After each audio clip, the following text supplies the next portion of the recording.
customize icon style in your device Edge 50 Pro.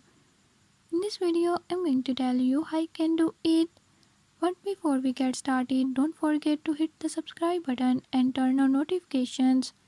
Make sure to watch complete video and learn how you can do it. Let's watch the video.